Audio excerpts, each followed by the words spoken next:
It's late afternoon, the Friday after Thanksgiving, 1969. In the stacks of a nearly empty university library, a young woman in a red dress collapses between two rows of shelves. Books scatter across the floor around her. A man steps out from the aisle, walks calmly past two students, and says only 5 words, "That girl needs help," and then he's gone. The students who reach her think she's fainted. They don't know she's been stabbed once, straight through the heart. By the time anyone understands what really happened, the killer has vanished into a building full of people, and he is never caught. How do you murder someone in a public library, in plain sight, and simply walk away?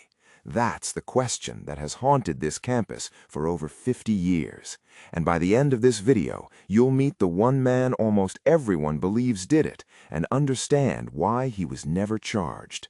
Welcome to the Dark Record, where we open the case's history left unsolved and follow the evidence exactly as far as it goes and no further. Her name was Betsy Aardsma. Elizabeth Ruth Aardsma, born in the summer of 1947 in Holland, Michigan, a quiet, middle-class town on the shore of Lake Michigan. She graduated from high school with honors, studied at Hope College, then finished at the University of Michigan with honors in art and English. Everyone who knew her describes the same person: bright, warm, a little idealistic, the kind of student professors remember. In early October 1969, she moved to central Pennsylvania to begin graduate school at Penn State. She'd been on campus for only about 8 weeks. She had a boyfriend back in the medical school world, a future she was already writing letters about. She was, by every account, at the beginning of an ordinary, promising life. And then came the Friday after Thanksgiving. Most students had gone home for the long weekend. The campus was half empty, the library quiet, the kind of quiet where you can hear your own footsteps on the floor. Betsy went in that afternoon to finish an assignment.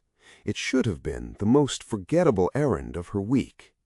To understand what happened, you have to understand the place. The stacks of Pattee Library were not a bright, open reading room.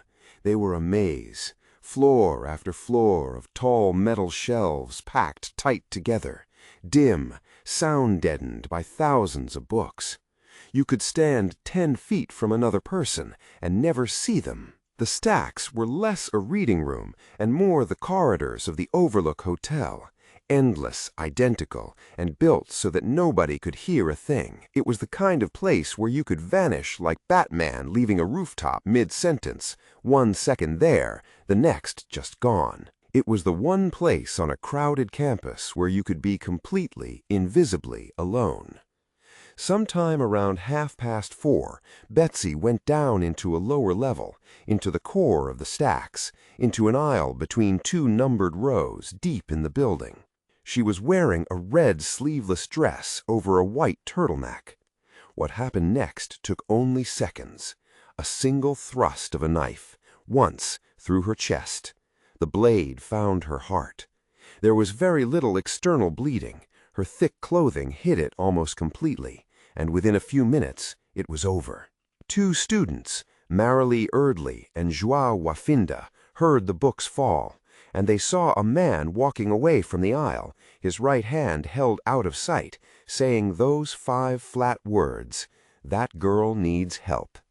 Then he was gone, up a staircase, out of the building, before anyone had processed what he'd said. They found Betsy slumped on the floor, books all around her. And here is the detail that turns this from a tragedy into a mystery. They thought she had fainted. So did the people who came to help. So did the first responders. Nobody saw a wound. For long, precious minutes, everyone in that library believed they were dealing with a girl who had passed out. She was carried out. The call to the campus health center went in just after 5. She was pronounced dead less than an hour after she'd walked in. And only then, only when a doctor looked closely, did anyone realize the truth. She hadn't fainted at all. Betsy Aardsma had been murdered in a public building, surrounded by people, and not one of them had seen it happen. An entire library full of people, and nobody noticed a thing. which is roughly what happens to this video in the algorithm if you don't hit that subscribe button. Do it now, so at least you don't vanish too. When the state police finally understood what they were dealing with, they moved hard. Roughly 35 troopers were assigned to the case. They set up a command post on campus. Over the following weeks and months, they conducted somewhere between 2,500 and 3,000 interviews, students, staff, anyone who'd been in that building. A reward was posted, $25,000. In today's money, that's north of $200,000. For a single stabbing on a college campus, that is an enormous number, a measure of how badly and how publicly this needed to be solved. But the investigation had already been crippled in the first hour, before it even began. Remember, everyone thought she'd fainted. So while Betsy was being carried out and pronounced dead, the janitors did what janitors do. They cleaned the floor. They picked up the fallen books and put them back on the shelves. They tidied the aisle. In any decent crime show, a forensics team seals the room in latex gloves. Here, the crime scene got the treatment of a spilled soda at a movie theater. Mop, done, next. By the time police knew a murder had happened there, the crime scene was gone, wiped, mopped, restacked, and already full of people walking through it again. The single most important piece of ground in the entire case had been scrubbed clean by accident. Whatever the killer left behind, gone, and the physical evidence that might have named him never came. The murder weapon was never conclusively found. A knife turned up outside a campus building the following spring, roughly matching the size and shape of the wound, but by then, months of weather had erased anything it could tell them. Partial fingerprints recovered nearby matched no one. The one man who could have identified the killer's face, that fleeing figure with his hand hidden, was described, sketched, and appealed to in the press. He never came forward, because of course he was almost certainly the killer. If a mopped floor destroying the whole case makes you want to yell at your screen, hit the like button instead. It's cheaper and it actually helps. So who was he? Over the years, several names came and went. There was a sculptor, a man in his 40s, who reportedly told people at a Christmas party that he had killed that girl in the library. He announced it like a Marvel villain monologuing before the third act, except his whole backstory collapsed the moment anyone checked the calendar. It sounds like a confession until you learn he had left the area weeks before the murder, and his story fell apart the moment police checked it. Talk, not evidence. There was a classmate who had once taken Betsy for coffee, but he was the wrong height, the wrong hair color, and wore no glasses, nothing like the man the witnesses saw. Cleared. The witnesses kept describing the same figure, around 6 feet tall, well-built, short, well-kept brown hair, possibly glasses, dressed neatly in khaki slacks, a tie, and a sports coat, right-handed. A completely ordinary-looking young man, the kind of person nobody in a university library would look at twice. Before I tell you the name everyone keeps landing on, ring the bell. Because on the dark record, this is exactly the moment you don't want to miss the next one.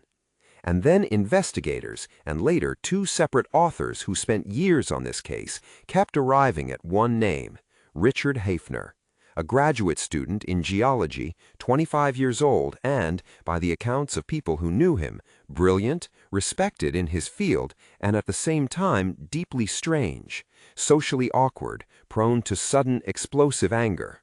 Respected in his field, and yet capable of going from zero to Bruce Banner in a single bad afternoon. He and Betsy met roughly a month before the murder. They'd spent some time together, and then, by several accounts, she pulled back. She made it clear she wanted to stay just friends, that she was committed to someone else. That happened, reportedly, only about a week before she died. Here's what makes him more than just another name. He physically matched the description almost point for point. The right height, the right build, brown hair, the sports coat. People who saw the composite sketch said the resemblance was striking. And then there was his account of that afternoon, which didn't hold together. Officially, Haefner said he was eating dinner when he heard rumors of the murder, and that he'd never gone into the library that day at all. But years later, an acquaintance of Haefner's named Lauren Wright would say that on the evening of the murder, Haefner had turned up at his home in a state of exhausted panic and blurted out, "A girl I dated was murdered in the library." It flatly contradicted his own official story. Another account has him asking a professor about the murder before it had appeared in print at all, before the news was even out. For years after, his own study records show a man who suddenly avoided that campus almost entirely. Richard Haefner was questioned. He was suspected by police and by investigators for decades, but he was never arrested for Betsy's murder and never charged. He died in 2002, and the strange, almost unbearable coincidence is that he died the same way she did, from a tear in a major artery bleeding into his chest, alone. Whatever he knew, he took with him. So why, with a prime suspect this strong, has no one ever been charged? Because everything that points to Haefner is circumstantial. It's a case where every clue points confidently in one direction, like the compass in Pirates of the Caribbean, the one that never actually points north. He matched the description, but so could thousands of young men. His story didn't add up, but a shaky alibi is not a confession. And the hard proof that might have settled it was gone before the case even started. The crime scene scrubbed clean in the first hour, the weapon never confirmed, the one eyewitness to the killer's face lost in the crowd. You cannot convict a dead man on suspicion. The full investigative files remain sealed to this day, and the case is still officially open. Which means that on paper, more than half a century later, nobody killed Betsy Aardsma. The record shows a young woman who walked into a library on a quiet afternoon and a murder with no murderer. So here's your job. Down in the comments, tell me, after everything you've heard, do you think Haefner did it? The record's still open. Let's fill in the blanks together. There's a reason this case still grips people who weren't even born when it happened. It isn't the gore. There almost isn't any. It's the impossibility. We tell ourselves that a public place is a safe place, that a room full of people is a kind of protection. Betsy Aardsma was killed in one of the busiest buildings on a university campus, and the crowd didn't save her. It hid the man who did it. The library is still there. Students still walk those aisles every day, most of them with no idea what happened between two rows of shelves on the Friday after Thanksgiving in 1969. And somewhere in a sealed file is the name of the person who almost certainly did it, a name we can point to but never prove. Betsy Aardsma was 22 years old. She'd been on that campus for 8 weeks, and she is still, officially, waiting for someone to be held to account. Some records close. This one never did. This has been The Dark Record.